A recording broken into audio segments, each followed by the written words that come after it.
have to like Elvis Presley. A lot of people didn't. But on the night of his funeral, there is a life to look back on. Some of it can be measured in numbers. 400 million records sold. 33 movies, the biggest 3 of which grossed something like $36 million in the United States and Canada alone.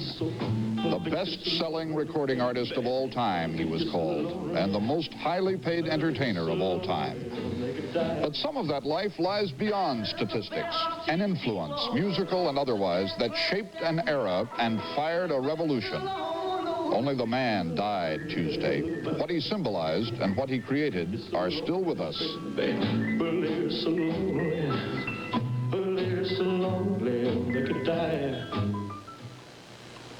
This is a CBS News special report. Elvis. Here is CBS News correspondent Charles Kuralt. Good evening. Elvis Presley was buried today amid scenes that reflected the birth of his gaudy career 21 years ago. Fans sobbed and wept. All that emotion reminded us that he was a man who influenced millions of lives but couldn't control his own. He put on weight in recent years, became reclusive. There were rumors of drug abuse, although the coroner said he found no sign of that. What we're left with is a life that was the stuff of fables. The world didn't notice his birth in a 2-room shack, but it noticed his death on radio and television and front pages here and all over Europe. The President of the United States expressed his sorrow. The money-making machine that was part of the Presley legend ground on. Record stores sold out of his albums. The nation's biggest 16-millimeter film distributor reported the biggest day in its history as fans clamored for Presley movies. And Elvis Presley, country boy, died in a mansion on a street that was named for him. Ed Rabel was at the funeral. This Mississippi River town that once gave birth to the Beale Street Blues is still mourning the death of its most famous citizen. Thousands from other cities and towns came here to share in the grief of Memphis. Last night, 2 teenage girls who had come all the way from Louisiana were killed by a speeding car as they stood in the crowd that lined Elvis Presley Boulevard. Police stopped the car and arrested the driver, who witnesses said had intentionally swerved into the crowd. It was terrible. It was awful. It was a nightmare. I think it's horrible. It's terrible. I don't see who could do something like this. Why did you stay after the accident? I've been here for 2 days. I come as soon as I heard Elvis died, all the way from Pittsburgh. I couldn't leave for nothing. Though they knew his funeral was to be private, many thousands of Presley's admirers were still outside his home this morning, hoping that somehow they might get in. But only relatives, close friends, and some celebrities were allowed into the 14-acre estate Presley called Graceland. 150 people from show business had been invited. Anne Margaret, Burt Reynolds, John Wayne, and many others reportedly came. Cameras and news people were kept from the service, which lasted more than an hour. Afterwards, led by 10 white Cadillacs, the funeral procession left Graceland for the 3.5-mile drive to Memphis Forest Hill Cemetery. It was repeatedly delayed by mourners who broke through police lines to try to get close to the hearse, which carried Presley's body. At the cemetery, some fans tried to get closer to the mausoleum where Presley was to be entombed, but were pushed back by authorities. Funeral flowers sent to Presley by admirers filled the lawn in front of the marble mausoleum. Inside, a cubicle called the Presley Room had been readied to receive the coffin. Eventually, other Presley family members would also be interred here. The crypt for Presley's body was covered with a black silk curtain. The crypt will always be visible to the public through a locked wrought iron door. 6 pallbearers carried Presley's body in a seamless copper coffin to its final resting place. Later, the mourners emerged composed but pale. Elvis Presley's family, his close friends, and his devoted followers had all paid their last respects. Ed Rabel, CBS News, Memphis. There were clearly carnival aspects to the public mourning of Elvis Presley today. The hawking of souvenirs in the streets recalled the early days of the legend, when a whole new youth market opened up for Elvis t-shirts and Elvis bubblegum cards and pictures of Elvis that glowed in the dark. In the 10 years before his death, all that seemed part of the past. Those of us who didn't attend his concerts might have forgotten him, except as a relic, so that some of today's grief seemed contrived. But all these years, as many as 4,000 letters a day continued to arrive at Elvis Presley Fan Club headquarters in Madison, Tennessee. And some of the loyalists came to Memphis today. Elvis Presley Boulevard outside the main gates of Graceland is largely deserted tonight. The vigil held by thousands of people is over. Bouquets of flowers decorate the entrance to the huge estate where Presley's body was viewed by more than 20,000 persons. People he knew well, people he had never even met. Shortly after Presley was buried, the street cleaners began clearing away the refuse of an enormous crowd. The thousands of mourning Presley fans who had converged on Memphis came from all over the nation. Most of them were not wealthy, and so they had to drive for long hours over hundreds of miles, some in battered autos. They packed up the kids and the family dog, even left their jobs to be here. One family from Indiana, living off Social Security, spent $300 on the trip. The cost didn't seem to matter. They were all drawn to Presley in death as they had been drawn to him in life. I think it was the greatest. That's what I think. There'll never be another one like him. And to me, he'll live in the hearts of people forever. It took us about 16 hours. Didn't miss it. Can't believe the people here. Other than that, you know, rock and roll never forget. And how do you feel? Awful. Like something died. A part of me died. Why a part of you? Because ever since I was 11, I loved just music, I loved him, and just part of you's gone when he's gone. On this final day of mourning, the large crowd attracted the merchants who have sought to capitalize on the deep Presley sentiments. Elvis Presley memorial T-shirts were selling for $5. How's business going with these T-shirts? Oh, it's going great. It really is. But people are getting something more than a T-shirt. They're getting an experience, and then they're getting something that they can remember Elvis about. I think Elvis would have probably liked it, you know, and he probably does, you know. I think his spirit, his, consciousness probably is around, because I don't think you destroy that. I think that keeps going after the body deceases. There were even specially made-up pennants, souvenirs that are usually sold at sporting events. If some events surrounding Presley's funeral seem somewhat unusual, even incongruous, perhaps irreverent, it might have been because of how these people perceived Presley himself. A person not unlike them, from a simple background, who managed to climb above the confines of little education and poverty to become a heroic figure. His mourners today smiled more than they cried. Chris Kelly, CBS News, Memphis. Memphis took pride in Elvis Presley, partly, some said, because he never went Hollywood, except to go out there to make a few pictures. He always returned home to Graceland, his 14-acre estate. And as they buried him today, it was hard to remember just how profoundly he helped change some things in American life. Until he came along, the young people in the 1950s were called the silent generation. Whatever else became of them after that, they weren't silent. Not after hearing that voice singing those songs. Spider-Man plays in a saxophone. Little Joe was born on the slide trombone. Drummer for the middle on a crash, boom, bang. The whole rhythm section was a purple gang. Let's rock. Everybody, let's rock. Everybody in old cell block was dancing to the jail. Number 47 said to number 3, you were the cutest jailbird I ever did see. I sure would be delighted with your company. Come on and do the jailhouse rock with me. Let's rock. Go, go, go! Everybody, let's rock. Lay it on me, Daddy-O! Everybody in old cell block was dancing to the jailhouse. In looking at his life, you have to start with the fact of his name. It was perfect for fame, giving him an instant idiosyncratic identity, like those other public figures of the 1950s, Adlai and Tallulah. You never heard anybody ask, Elvis who? He was born Elvis Aaron Presley, January 8, 1935, in Tupelo, Mississippi. A twin brother died at birth. Those were hard times, Depression times. His father, Vernon, was a truck driver and day laborer. Gladys Presley pampered her only child. Recreation was music at the Pentecostal First Assembly of God Church. Since I was 2 years old, Elvis Presley once said, all I knew was gospel music. We used to go to those religious singings all the time. He won his first singing contest at a fair when he was 10. And the next year, his mother bought him his first guitar. He carted it around, playing, he said, like somebody beating on a bucket lid.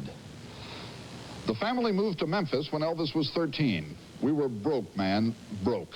And we left Tupelo overnight. We just headed for Memphis. Things had to be better. Memphis music then was hillbilly and blues. Elvis hung around with musicians of both races. He majored in shop at Humes High School, got kicked off the football team, perhaps for growing sideburns, and was remembered by a classmate as having character but no personality.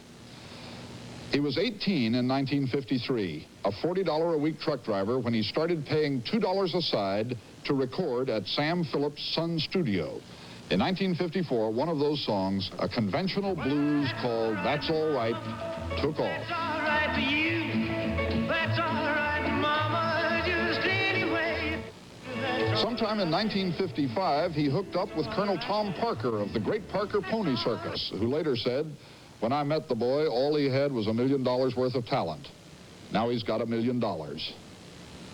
When he went into the Army, got married, became a father, got divorced, all of that was news. Because, as somebody said, Elvis had the moment. He hit like a Pan-American flash, and the reverberations still linger from the shock of his arrival. He was, somebody else said, supremely a man of the time. The time, by the way, was not now, and not like now.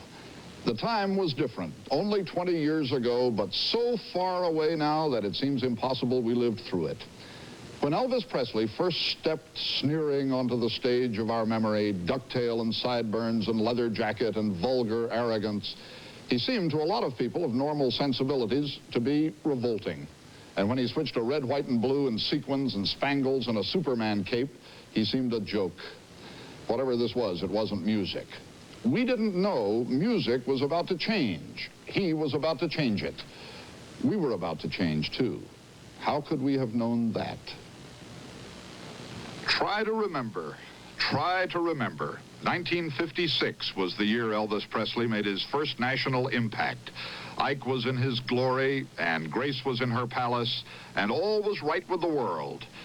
Except that an Alabama preacher named Martin Luther King didn't think so. He helped lead a boycott in Montgomery against the well-established idea that blacks should sit at the back of the bus.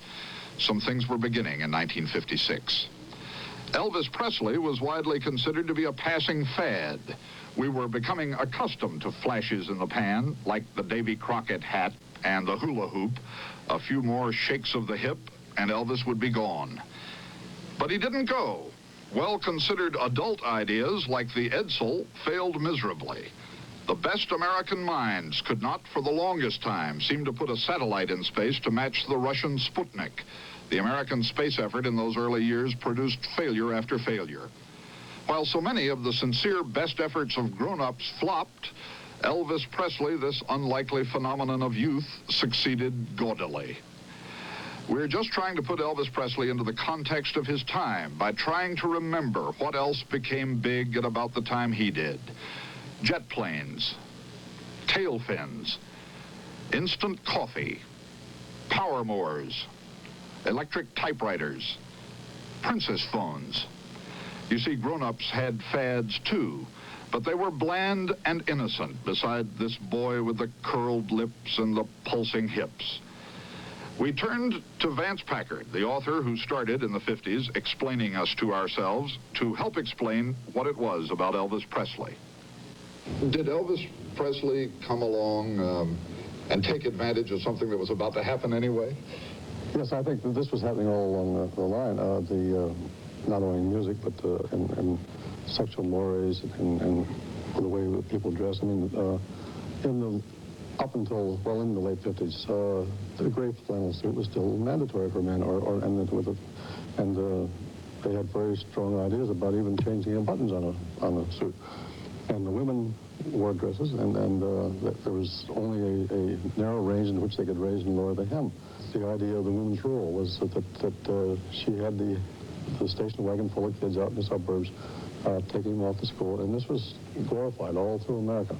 But Elvis Presley burst on a rather quiet, tame American scene. Did he actually help change things? Well, he helped change the sexual mores in terms of restraints. I think that he was a key figure in this. I mean, with his sensuality and his great bursting away from restraint and the way he presented himself in all of his songs. I mean, that was the biggest characteristic, and it gave the millions of people watching him permission to break loose from the inhibitions that they'd had. It wasn't just years ago, it was ages. When Elvis Presley got out of the Army in 1960, one of the reporters who sat down to interview him was a 25-year-old CBS news correspondent. Good heavens, that's me. Elvis, you have some screaming fans out there. Do you still like screaming girls? If it wasn't for them, I'd have to re-up in the Army, so I'll tell you. Well, it was all so long ago. There's 1,000 pretty women waiting out there. They're all living, the devil may care. And I am just a devil with no spares. Viva Las Vegas! Viva, viva Las Vegas! Quite apart from his music, Elvis Presley seems to have built his persona from the movies he saw when he worked as an usher. Tony Curtis's ducktail, Marlon Brando's truculence, James Dean's vulnerability. When the collage was assembled, show business paid the ultimate tribute. In 1960, it made a Broadway musical, Bye Bye Birdie, about the Presley phenomenon. The film version followed 3 years later. You gotta be sincere. What's wrong? You gotta be sincere. Bertie, what are you doing? You gotta feel it here. 'Cause if you feel it here, well, then you're gonna be honestly sincere. If what you feel is true, you really feel it, you make them feel it too. Write this down now, you gotta be sincere, honestly sincere. Man, you gotta be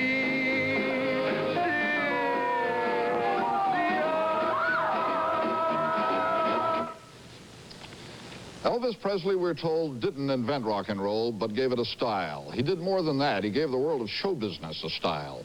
20 years later, that style still nourishes the theater and movies and television. Without Elvis Presley, there'd be no Grease, a musical about the 1950s, which is the longest-running show on Broadway. The movie American Graffiti is about teenagers lost in the 50s. And television's The Fonz is clearly cast in the Presley image.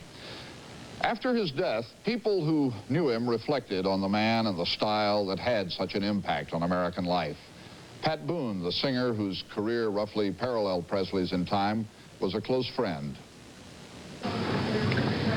Elvis really was just a simple, down-home Southern boy, you know, from Mississippi and Tennessee. I don't think he ever really got to develop socially a lot because he had to live such a fugitive kind of life, and he kept the same little group of people around him all the time. He had to live behind bars or behind security guards. Do you think his having to be in seclusion all of that time made him more generous, more outgoing when he could relate to people? Yeah, but those seemed like acts of desperation almost, like trying to reach out and be involved with real people. But he was never with them very long. It was always just a passing thing. And so he'd give a guy a Cadillac to let him know that he really appreciated him, and I think it was more than that. I think he was trying to say somehow, gee, I'd like to have a normal kind of existence. I'd like to have a friend like you. I'd like to feel that I had a relationship with somebody that was not based on the fact that I'm the king and you're a commoner. And so I'm going to give you something to sort of demonstrate that. Marlo Lewis was the producer when Presley made his stormy first appearance on The Ed Sullivan Show in 1956. Well, we were electrified by, and he was electrifying, I should say, by the very gyrations of his body.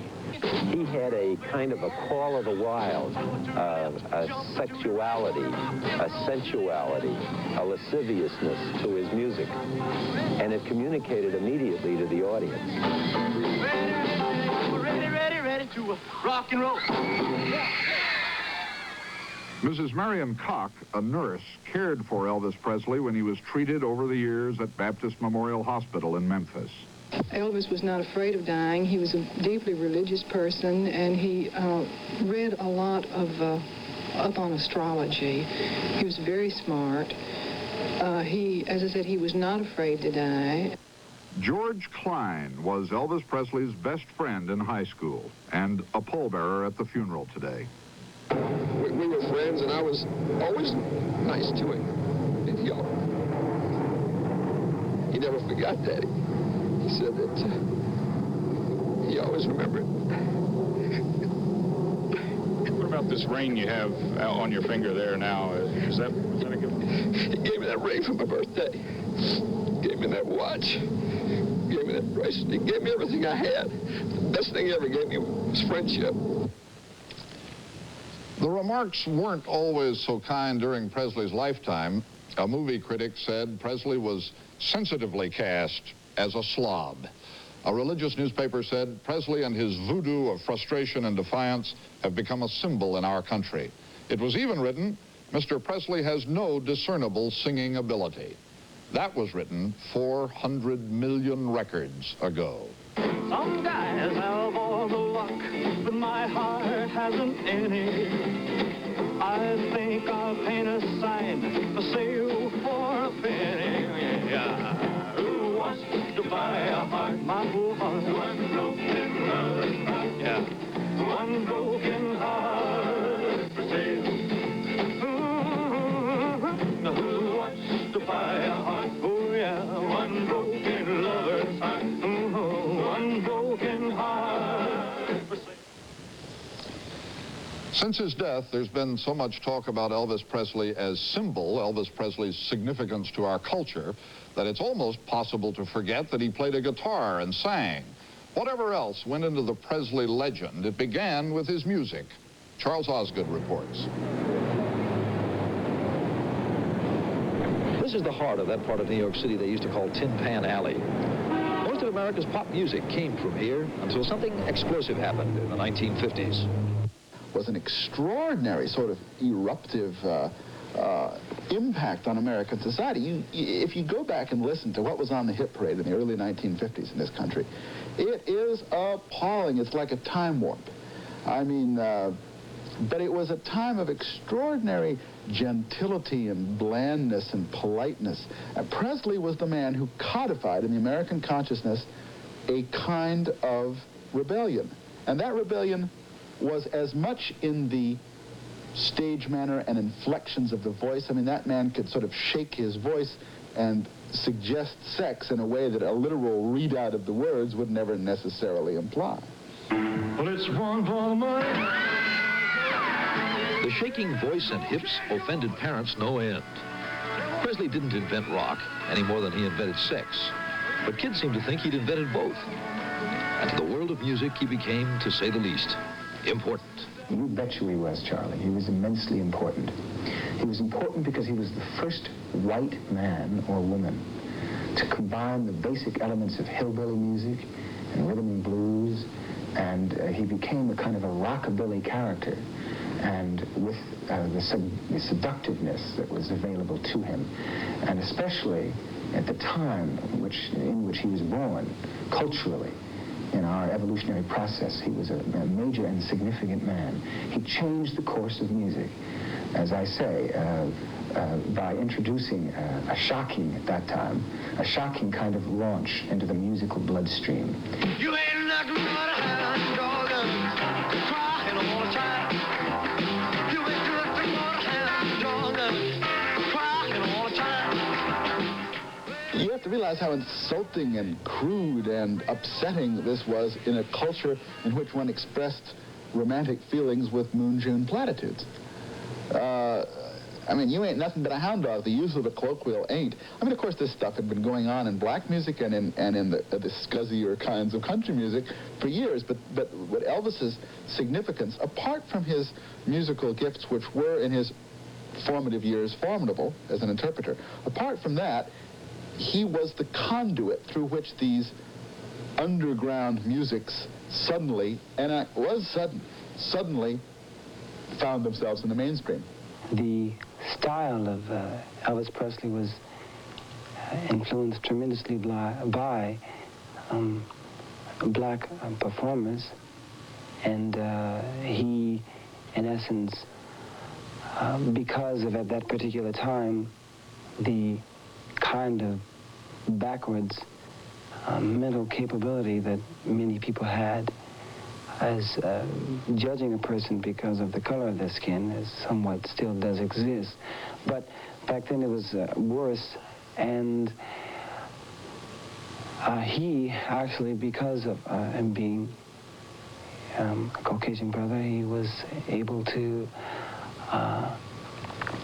do away with that whole thing. When word of Presley's death came, there was a rush on his records. You can't even buy one here now. They're all sold out. But this store itself is a reflection of how much music has changed since the heyday of Tin Pan Alley. David Bowie, the Stones, the Band, the Kiss. The rock world as we know it today came into being when that explosive event occurred in the mid-1950s. Its name was Elvis Presley. Charles Osgood, CBS News, New York.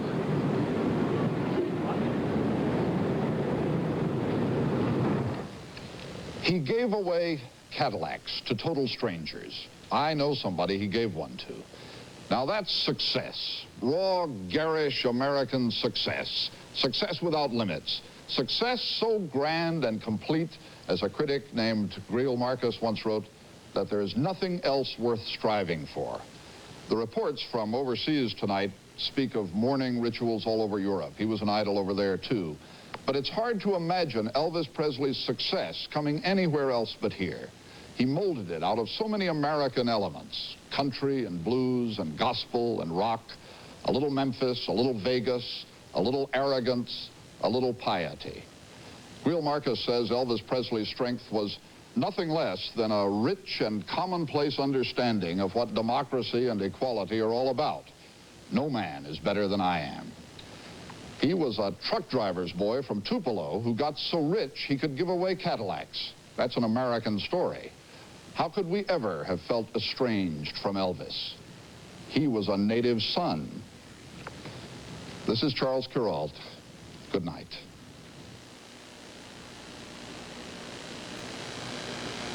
This has been the CBS News Special Report. Elvis. Are you lonesome tonight? Do you miss me tonight? Are you sorry we wish to thank Columbia Pictures for the use of Bye Bye Birdie and Metro-Goldwyn-Mayer for the use of excerpts from several films. These CBS stations provided news, film, and tape for this broadcast.